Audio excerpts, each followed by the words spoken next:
బంగాళాఖాతంలో ఒడిశా ఉత్తరాంధ్ర మీదుగా కొనసాగుతున్న అల్పపీడనం వాయుగుండంగా బలపడింది. వాయువ్య దిశగా పయనించి పూరీ సమీపంలో తీరం దాటే అవకాశం ఉంది.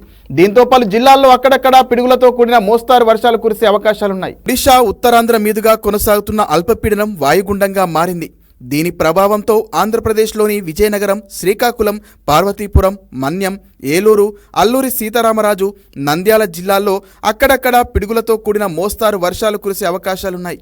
కాకినాడ, కోనసీమ, పశ్చిమ గోదావరి, తూర్పు గోదావరి, ఎన్టీఆర్, కృష్ణా జిల్లాల్లో అక్కడక్కడ పిడుగులతో కూడిన తేలికపాటి వర్షాలు కురిసే అవకాశం ఉందని వాతావరణ శాఖ తెలిపింది. గుంటూరు, బాపట్ల, పల్నాడు, నెల్లూరు, కర్నూలు, అనంతపురం, శ్రీ సత్యసాయి, వైఎస్ఆర్, అన్నమయ్య, చిత్తూరు, తిరుపతి జిల్లాల్లో అక్కడక్కడ పిడుగులతో కూడిన తేలికపాటి వర్షాలు కురిసే అవకాశం ఉంది. ఈ నేపథ్యంలో అత్యవసర సహాయక చర్యల కోసం 3 ఎన్డీఆర్ఎఫ్, 2 ఎన్డీఆర్ఎఫ్ బృందాలను సిద్ధం చేసినట్లు రాష్ట్ర విపత్తుల నిర్వహణ సంస్థ ఎండీ రోనంకి కూర్మనాథ్ తెలిపారు. లోతట్టు ప్రాంతాల్లో వరద ప్రవహిస్తున్న వాగులు, కాలువలు దాటే ప్రయత్నం చేయొద్దని సూచించారు. ప్రజలు అప్రమత్తంగా ఉండి తగిన జాగ్రత్తలు తీసుకోవాలన్నారు.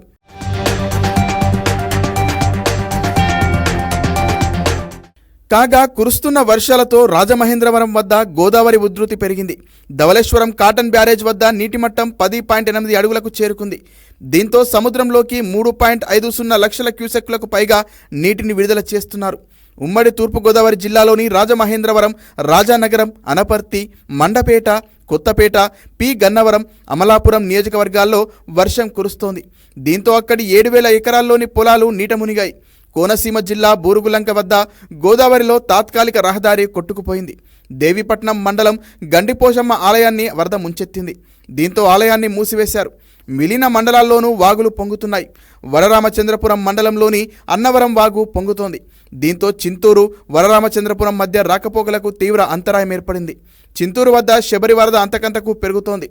కోనసీమలోని రాజోలు, ముమ్మిడివరం నియోజకవర్గాల్లోనూ వర్షాలు కురుస్తున్నాయి.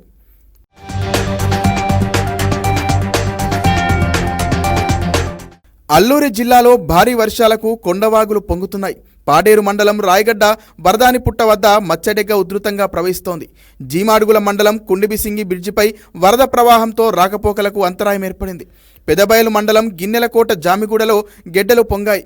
మంచంగిపుట్టు మండలం బిరిగూడ గెడ్డ పొంగి గ్రామాలకు రాకపోకలు నిలిచిపోయాయి. అరకు నియోజకవర్గం వ్యాప్తంగా భారీ వర్షాలు కురుస్తున్నాయి. డుంబ్రిగూడ మండలం బొందగూడ వద్ద కాజువేపై వర్షపు నీరు ప్రవహిస్తోంది. అల్లూరి జిల్లాలో అన్ని విద్యా సంస్థలకు నేడు, రేపు కలెక్టర్ సెలవు ప్రకటించారు. ఉమ్మడి విశాఖ జిల్లా వ్యాప్తంగా విస్తారంగా వర్షాలు కురుస్తున్నాయి. జ్ఞానపురం పాత వంతెన వద్ద నీరు నిలిచింది. విశాఖ ఆర్ఎండ్బి నుంచి బిర్లా వరకు సర్వీస్ రోడ్డుపై వరద నిలిచింది. అనకాపల్లి జిల్లా పాయకరావుపేట నియోజకవర్గంలో ఏకధాటిగా వర్షం కురుస్తోంది. తాండవ, వరహా నదుల్లోకి వరద వచ్చి చేరుతోంది. జిల్లాలో విద్యాసంస్థలకు నేడు కలెక్టర్ సెలవు ప్రకటించారు. రైవాడ, కోనాం జలాశయాల్లోకి భారీగా వరద చేరుతోంది. అధికారులు అప్రమత్తంగా ఉండాలని కలెక్టర్ విజయ ఆదేశాలు జారీ చేశారు. ఆర్డీఓ, తహసీల్దార్ కార్యాలయాల్లో కంట్రోల్ రూమ్లు ఏర్పాటు చేశారు. కళ్యాణపులోవ రిజర్వాయర్లోకి భారీగా వరద వచ్చి చేరుతోంది. గేట్లు ఎత్తి నీటిని సార్పా నదిలోకి విడుదల చేసేందుకు అధికారులు సన్నాహాలు చేస్తున్నారు.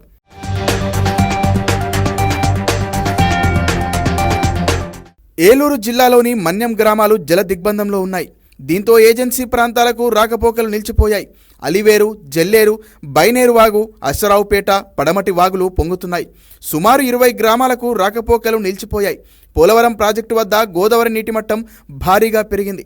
భారీ వర్షాలకు వరద పోటెత్తడంతో భద్రాద్రి కొత్తగూడెం జిల్లా అశ్వరావుపేట మండలంలోని తెలంగాణ, ఆంధ్రప్రదేశ్ల ఉమ్మడి ప్రాజెక్టు పెద్దవాగుకు 250 మీటర్ల పొడవునా గండిపడింది. ప్రాజెక్టు గరిష్ట నీటి మట్టం 18.6 అడుగులు దాటడం, 3 క్రస్ట్ గేట్లలో ఒకటి పనిచేయకపోవడంతో కట్ట తెగింది.